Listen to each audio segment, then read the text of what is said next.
Koperasi desa, wah, ini sering kita sebut-sebut sebagai jantungnya ekonomi rakyat kan? Tempat kita bareng-bareng menaruh harapan buat usaha bersama dan kesejahteraan. Tapi jujur deh, di balik semua harapan itu pasti ada satu pertanyaan yang suka bikin was-was. Gimana kalau koperasi kita rugi atau malah terlilit utang? Siapa yang harus bayar? Nah, ini dia pertanyaan kuncinya. Waktu masalah keuangan muncul, panik itu gampang banget menyebar. Apa iya semua anggota harus ikut nombokin? Apa kepala desa juga ikut terseret? Pertanyaan ini penting banget, dan jawaban dari semua ini bakal kita bedah bareng-bareng ya. Oke, siap. Kita bedah bareng-bareng. Kita mulai dari dasarnya dulu. Hukumnya gimana?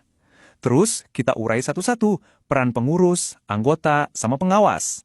Dan di akhir, kita simpulkan, jadi siapa nih yang beneran nanggung bebannya? Untuk menjawab pertanyaan besar tadi, kita nggak bisa asal pakai asumsi atau katanya-katanya loh. Harus ada pegangan yang jelas aturannya gimana. Makanya dasar dari semua penjelasan ini adalah hukum yang berlaku di negara kita.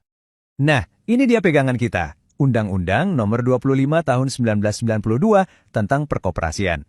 Mungkin kelihatannya udah lama ya tahun 92, tapi undang-undang ini masih jadi kitab sucinya perkoperasian di Indonesia. Semua jawaban yang kita cari, mulainya dari sini. Yuk, kita mulai dari yang pertama dan paling sentral, yaitu pengurus. Merekalah yang setiap hari menjalankan koperasi. Pertanyaannya, segede apa sih tanggung jawab mereka? Jawabannya tegas banget dan jelas. Hukum itu meletakkan seluruh beban tanggung jawab di pundak para pengurus. Ini poin paling krusial yang harus kita semua ngerti. Dan ini teman-teman bukan sekadar interpretasi loh, tapi perintah langsung dari undang-undang. Pasal 34 itu bilang secara gamblang, pengurus bertanggung jawab penuh. Artinya, mau itu bikin keputusan, ngelola duit, sampai ngajuin pinjaman. Pokoknya semua itu ada di tangan mereka. Artinya, ya resikonya juga ada di pundak mereka. Terus kenapa bebannya segitu gede? Ya karena tugas mereka itu vital banget. Dari ngerencanain sampai muterin uang. Nah tapi, ini nih bagian yang paling penting buat digarisbawahi. Kalau kerugian itu terjadi karena mereka lalai atau sengaja berbuat salah, hukum memperbolehkan tanggung jawab itu menembus ke ranah pribadi. Ya artinya, aset pribadi pengurus bisa ikut terseret. Oke, dari pengurus kita geser ke kelompok berikutnya, para anggota. Kalau pengurus tanggung jawabnya penuh, gimana nasib anggota yang notabene adalah pemilik koperasi? Nah, disinilah letak salah satu keunggulan sistem koperasi. Buat para anggota, ini kabar baiknya. Tanggung jawab Anda itu terbatas.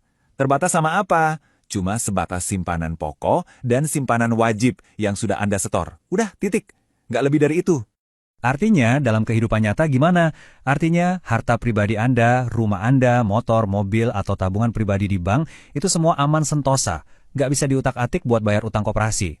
Prinsip ini penting banget, soalnya bikin orang jadi nggak takut buat ikutan jadi anggota dan bangun ekonomi bareng-bareng. Coba dilihat perbandingannya di sini. Jelas banget kan bedanya? Di satu sisi ada pengurus yang tanggung jawabnya bisa dibilang tanpa batas, bahkan sampai ke harta pribadi.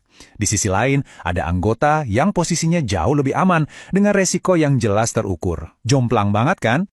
Oke, selain pengurus dan anggota, ada satu lagi nih peran yang sering bikin bingung. Pengawas. Apa mereka otomatis ikut tanggung jawab kalau koperasi rugi? Jawabannya? Eits, nggak otomatis. Tanggung jawab mereka itu ada syaratnya. Biasanya nih, kalau di koperasi desa, yang jadi pengawas itu ya Pak Kades atau Bu Kades. Ada istilahnya ex officio. Artinya, karena jabatannya sebagai kepala desa, beliau otomatis merangkap jadi pengawas. Ini yang bikin posisi mereka jadi sangat strategis. Undang-undang juga udah ngatur tugas pengawas ini dengan jelas banget. Menurut pasal 39, tugas mereka itu bukan cuma duduk manis. Mereka wajib aktif mengawasi kerjaan pengurus, lalu harus bikin laporan tertulis. Jadi, kata kuncinya ada dua, aktif ngawasin dan bikin laporan. Terus, kapan dong pengawas bisa ikut kena getahnya? Nah, coba lihat alurnya. Semuanya itu bermula dari satu hal, kelalaian. Kalau mereka lalai ngawasin, terus nggak bikin laporan tentang apa yang terjadi, dan puncaknya mereka tahu ada masalah tapi malah diam aja. Nah, di titik itulah pintu tanggung jawab hukum buat mereka kebuka. Oke, kita udah bahas tuntas soal pengurus, anggota, dan pengawas. Sekarang di bagian terakhir ini, yuk kita lurusin beberapa mitos atau salah kaprah yang sering banget kita dengar di masyarakat. Nah, ini nih, pertanyaan yang mungkin ada di pikiran banyak orang. Kan koperasi desa sering dapat bantuan pemerintah. Jadi banyak yang mikir kalau rugi, ya pemerintah yang bakal nanggung. Bener nggak sih kayak gitu? Jawabannya singkat, padat, dan jelas, enggak. Undang-undang bilang koperasi itu badan hukum yang berdiri sendiri, sama kayak perusahaan lain. Ya untung ruginya ditanggung sendiri. Bantuan dari pemerintah itu bukan berarti negara yang nanggung resiko bisnisnya. Satu lagi poin yang nggak kalah penting. Di koperasi, kekuasaan tertinggi memang ada di rapat anggota tahunan atau RAT. Tapi, keputusan rapat ini bukan berarti jadi tameng kebal hukum loh. Kalau RAT memutuskan sesuatu dan pengurus menjalankannya dengan ceroboh sampai rugi, tanggung jawab tetap aja nempel di mereka. Jadi intinya kita ngobrolin semua aturan ini bukan buat nakut-nakutin ya. Justru sebaliknya, ini buat membangun fondasi yang kuat. Koperasi yang sehat itu berdiri di atas pilar-pilar ini. Pengurus yang kerjanya benar dan hati-hati, pengawas yang melek dan berani bersuara, dan pastinya anggota yang merasa aman dan percaya diri buat gabung. Nah, sebagai penutup, ada pertanyaan buat kita renungkan bareng-bareng. Koperasi di lingkungan kita itu dibangun di atas aturan main yang jelas, atau jangan-jangan cuma di atas asumsi yang penuh risiko? Dengan ngerti pembagian tanggung jawab ini, kita jadi punya pegangan buat memastikan koperasi kita itu nggak cuma sekedar bertahan hidup, tapi juga bisa tumbuh besar dan jadi motor penggerak ekonomi yang sebenarnya.